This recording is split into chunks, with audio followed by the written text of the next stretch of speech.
Alex and Emma had been searching for the perfect house for months when they stumbled upon the old Victorian home at the edge of town.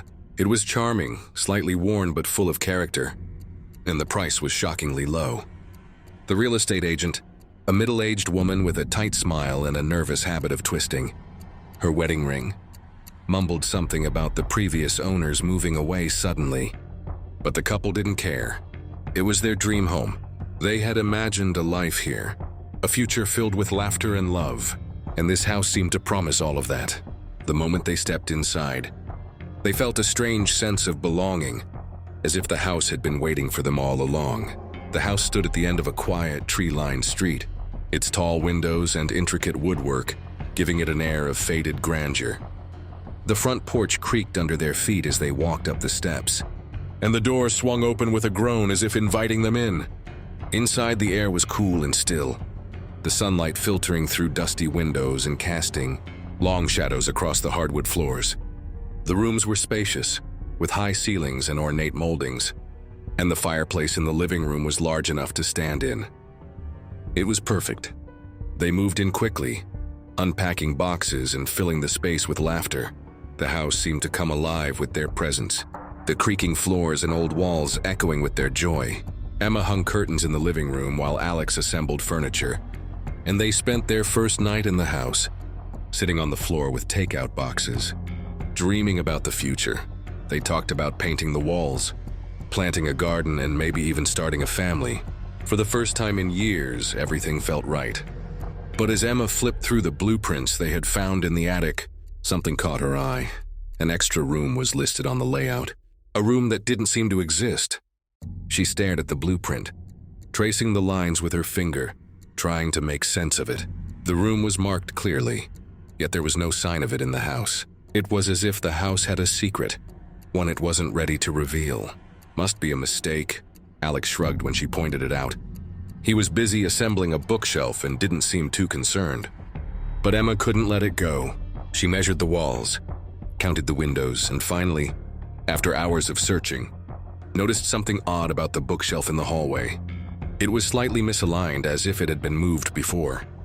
She ran her fingers along the edges, feeling the faintest gap between the shelf and the wall. With a firm push, the bookshelf creaked forward, revealing a door hidden behind it. A chill ran down Emma's spine. The door was old, its paint chipped and peeling, and the handle was cold to the touch. "This is weird," Alex muttered, finally putting down the tools and joining her. "Why would someone hide a room?" He tried to sound casual, but there was a flicker of unease in his voice. Together, they pushed the door open, the hinges groaning in protest. Inside, the air was thick with dust and silence. The walls were covered with crayon drawings, dozens of them, scattered like a child's forgotten memories. They were simple and crude. A family standing in front of a house holding hands. A man, a woman, and a small child. But behind them in every single drawing was a tall, faceless figure. The figure loomed over the family, its presence both menacing and inexplicable. "Okay, this is seriously creepy," Emma whispered, her voice trembling. She reached out to touch one of the drawings, but Alex grabbed her hand. "Don't," he said sharply. "We don't know what this is.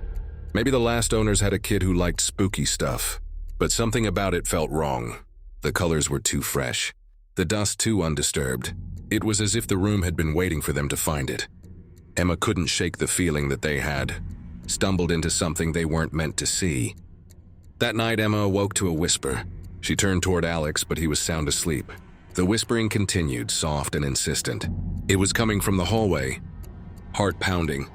She followed the sound until she stood before the hidden door again. It was open. The door, which they had closed tightly earlier, now stood ajar, revealing a sliver of darkness beyond. Emma hesitated, her hand hovering over the handle. She told herself to go back to bed, to wake Alex, but something compelled her to step inside. The drawings had changed. They now showed her and Alex. Their faces were eerily accurate, and in each new drawing, the faceless figure stood closer than before. Emma's breath caught in her throat. She stumbled back, slamming the door shut and running back to bed. She told herself it was just a dream, a trick of her imagination. But when she woke up the next morning, Alex was gone. Emma searched the house, calling his name, But there was no trace of him. His clothes, his wallet, even his toothbrush were missing. The bed was neatly made on his side, as if he had never been there. Panic set in. She called his parents. Who? His mother's confused voice sent ice through her veins. Alex, your son. My husband. A long silence. I'm sorry, dear. I don't know who you're talking about. Emma hung up, her breath coming in ragged gasps. She dialed his work, his friends, anyone who knew him. No one remembered him. There were no photos of him on her phone. No marriage certificate. No proof that he had ever existed. It was as if he had been erased from the world, leaving no trace behind, except for the newest drawing in the hidden room. A picture of her standing alone, and behind her the faceless figure. The whispers started again, soft and insistent, calling her name. This time the door creaked open on its own. Emma stood frozen, staring into the darkness. She wanted to run, to leave the house and never look back. But something held her in place. The whispers grew louder, more urgent, pulling her toward the room. She took a step forward, then another, until she was standing inside. The air was colder now, the dust swirling around her feet.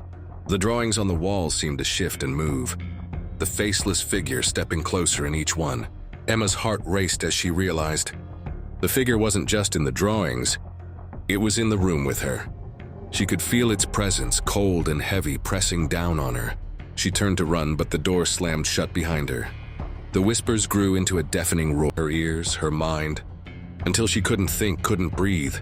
And then silence. When Emma opened her eyes, she was standing in the hallway outside the hidden room. The door was closed, the bookshelf back in place. She looked around, disoriented as if waking from a dream. But something was different.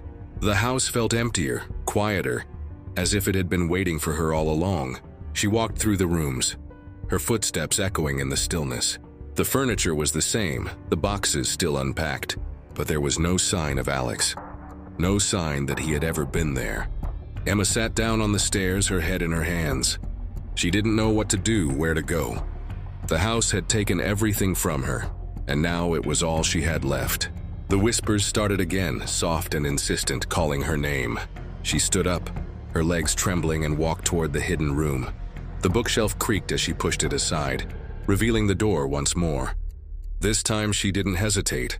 She opened the door and stepped inside. And then, everything went black. When Emma opened her eyes, she was still standing in the hallway. The bookshelf was back in place. The hidden door sealed once more, as if it had never been opened. Her breath came in short, frantic bursts.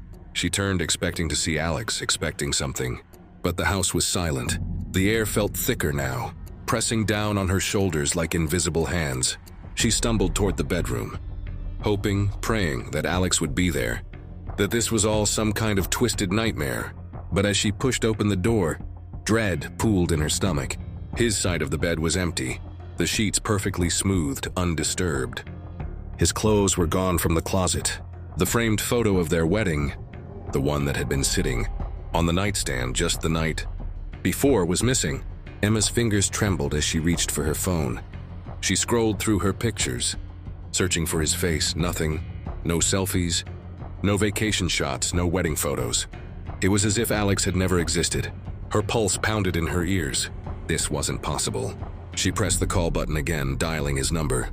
"This number is no longer in service." The words sent a chill down her spine. Emma backed away from the bed, shaking her head. No, this isn't happening." She called his parents. "Who?" His mother's voice was calm, polite, clueless. "Alex, your son. My husband." A long pause. "I'm sorry, dear. I think you have the wrong number." The call disconnected. Emma stared at the phone screen, her vision blurring with tears. The house had done this. It had erased him.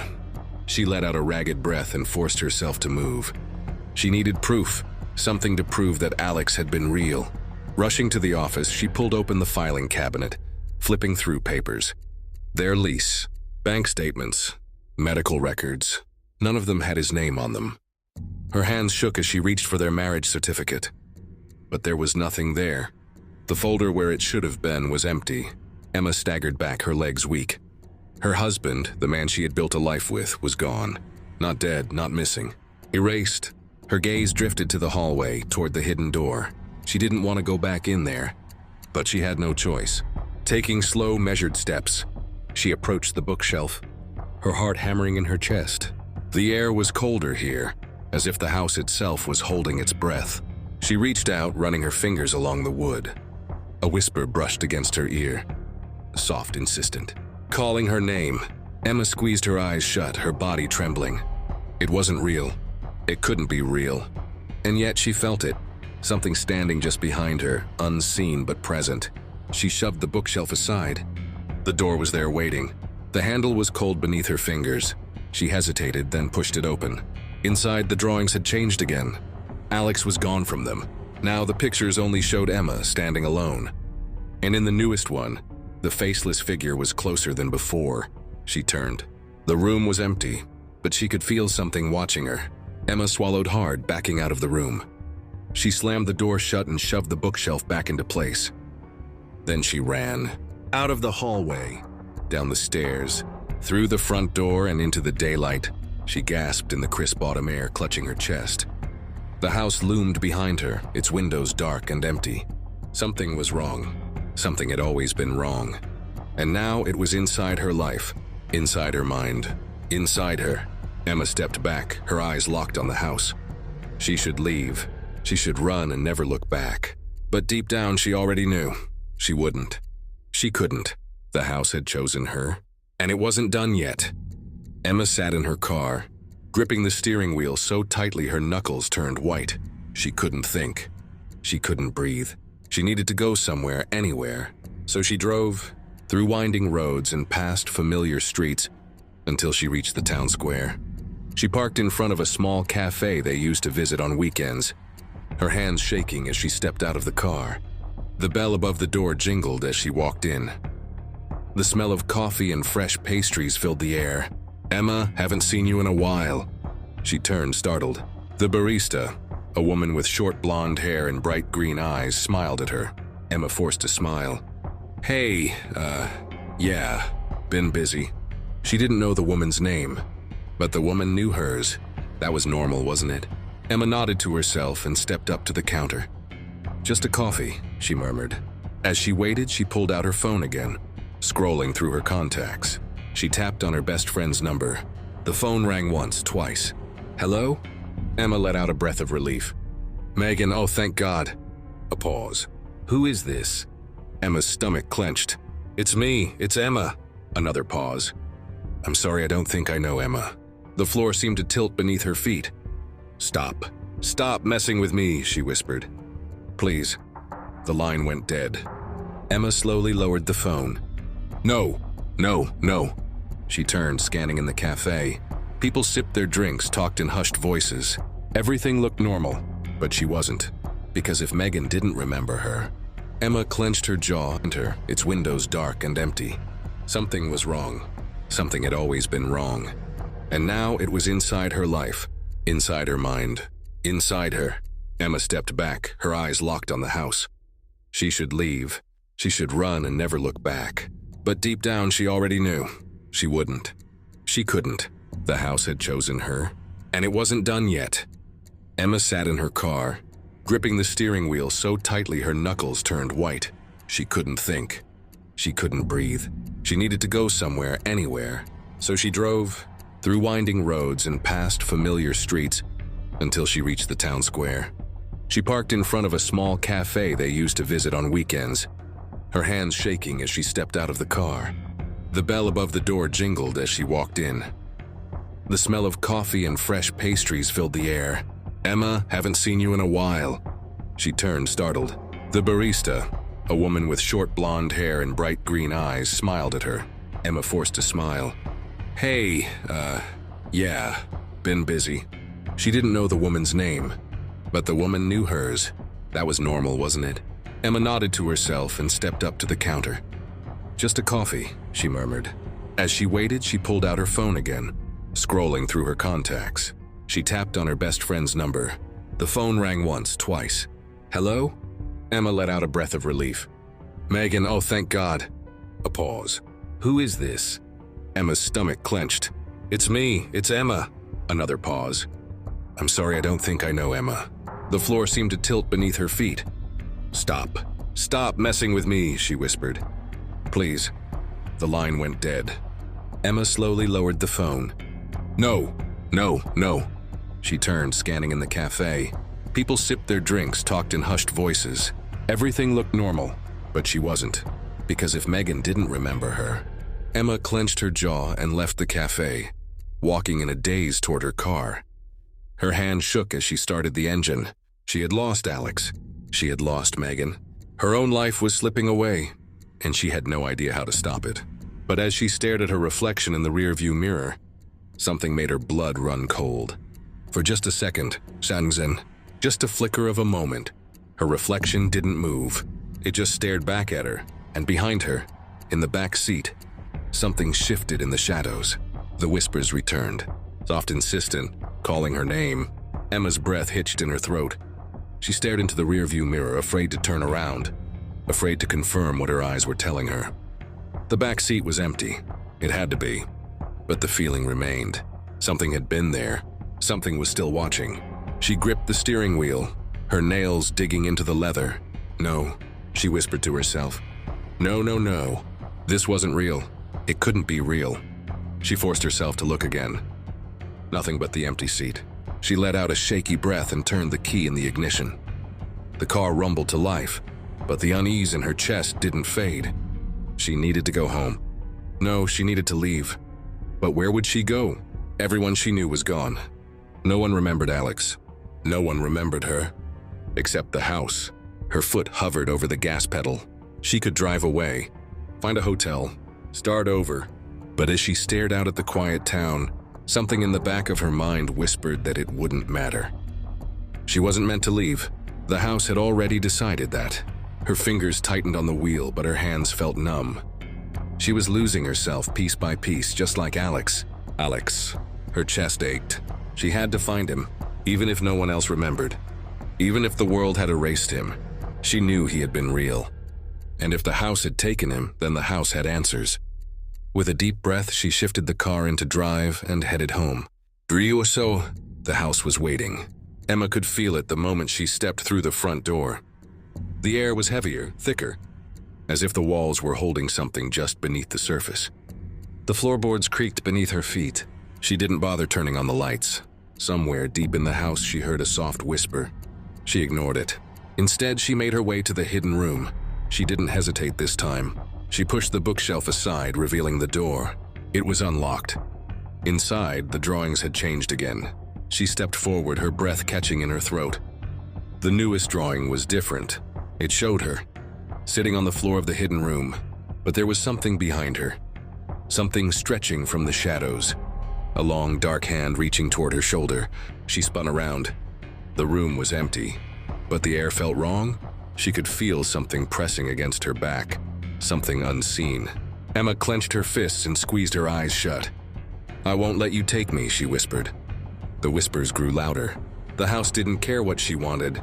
Emma didn't sleep that night. She sat in the living room, curled up in the armchair, gripping a cup of cold tea she hadn't touched. The house had erased Alex. It had erased her from the memories of her friends. How long before it erased her completely? She needed to fight back.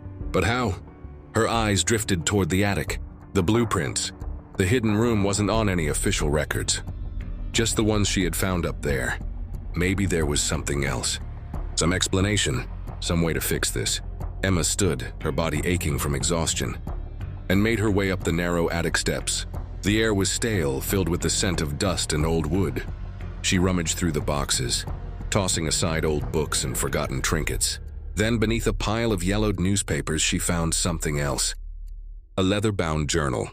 She opened it with trembling fingers. The first page was dated nearly a century ago. She skimmed through the first few entries, normal, mundane things. But then the handwriting changed, more frantic, more erratic. I hear them at night. The whispers won't stop. I saw it today, the thing without a face. Emma's fingers tightened on the pages. Whoever had written this, whoever had lived in this house, before had seen the same thing. They had heard the whispers, they had seen it. And then, on the final page, a single sentence written in jagged, through hollow lungs. Something was in there with her. She turned to flee. But the attic behind her was gone. The door had vanished. She was trapped. And she wasn't alone. Emma tried to scream. No sound came out. She spun in the suffocating dark, her phone's flashlight flickering wildly. The air was thick, pressing against her like unseen hands. Then ahead of her, something moved. A shape shifting in the darkness. It was tall, unnaturally tall, and then it stepped closer. Emma's stomach dropped. It was her, or something wearing her face. The figure stood just at the edge of the light. Its features were identical to hers. The same wide eyes, the same trembling lips. But something was wrong. Its mouth was stretched too wide. Its smile was too still. And its eyes, they were empty. Hollow, black pits that seemed to swallow the light itself. Emma stumbled back. The thing took a step forward. She turned, slamming against the invisible walls that trapped her. Her breath came in shallow gasps, panic rising in her chest. The thing that wore her face didn't blink, didn't breathe, didn't move like a person should. Then finally it spoke, but it wasn't her voice. It was a whisper, a chorus of whispers, layered on top of one another, speaking as one. "You should not have come here." Emma squeezed her eyes shut. This wasn't real. It couldn't be real. But when she opened them, the thing was closer. Its too wide smile split open, stretching impossibly far. And from the blackness of its mouth, something began to emerge. A hand, long and thin, fingers curling, reaching for her. Emma screamed. She didn't think. She ran. Through the darkness, blindly, desperately, her feet pounding against unseen ground. The whispers rose around her. A deafening chorus of voices, some pleading, some laughing, some screaming. And then, a door. Not the attic door, the front door of her house. Wide open. Emma didn't stop to question it. She hurled herself through, expecting to crash into the hallway beyond. But instead she fell into blackness, fell for what felt like forever. And as she tumbled, she saw them. The missing, faces lost to time, mouths open in silent screams, floating in the dark, their bodies folding into the void. And she understood. The house had been feeding on them, on her, and she was next. Emma hit the ground with a bone-rattling thud. The air was knocked from her lungs, and for a terrifying moment she couldn't breathe. Darkness pressed in around her, thick and suffocating, but then light. Not daylight, not the golden glow of morning. Firelight. She was back in the hidden room. The drawings lined the walls, shifting as if alive, their colors bleeding and twisting. The faceless figure loomed over each sketch, closer now, its arms stretching outward. And then, a sound, a whisper. No, not just one. Many. The voices of the lost. Emma struggled to stand, her limbs shaking. The journal lay at her feet, its pages open to the final scrawled message. "It wants to become me." Something moved in the corner of the room, a shadow unfurling, slow and deliberate, stepping forward. Emma's breath hitched. It was her. No, not her. The thing that had worn her face in the attic. It smiled that wrong, stretched too wide smile, black eyes fixed on her. She stepped back, pressing against the cold wall. "What do you want?" The thing tilted its head, its lips moving. But the voice that emerged wasn't hers. It was Alex's. "Come with me." Emma's heart lurched. Alex. She hadn't forgotten. The house had tried to erase him, to make her believe he had never existed. But she knew. He had been real, and if the house had taken him, maybe she could take him back. Tears blurred her vision. "Where is he?" The thing didn't answer. Instead, it reached out. Emma flinched, but this time she didn't run. If the house wanted her, it would have to fight for her. With a deep breath, she lunged forward, grabbing the thing's hand. It was ice cold. Wrong. A shock of darkness surged through her, a flood of voices screaming in her ears. The walls trembled, the drawings peeling away in strips. The floor cracked beneath her feet. The house was angry. It had never meant for her to resist. But she held on, refusing to let go. The whispers turned to shrieks. The walls collapsing inward. The entire house folding in on itself. And then, light. Blinding, searing light. Emma gasped, her body jolting upright. She was outside. The house was gone. Not in ruins. Not burned to the ground. Just gone. Like it had never been there at all. The street was empty. The sky was clear. The world was exactly as it had been before. Except, she turned. Alex stood there. Real whole, confused. "Emma?" His voice cracked. "What happened?" She didn't answer. She couldn't. Instead, she ran to him, wrapping her arms around him. Feeling the solid warmth of his body, he was real. The house hadn't won. They had escaped. And yet, somewhere faintly on the wind, a whisper, soft, insistent, calling her name. Emma closed her eyes. She didn't look back. She never would. And neither would Alex, because the house was gone. But it wasn't dead. It was waiting. And someday it would find someone else. Someone who wouldn't be strong enough to leave.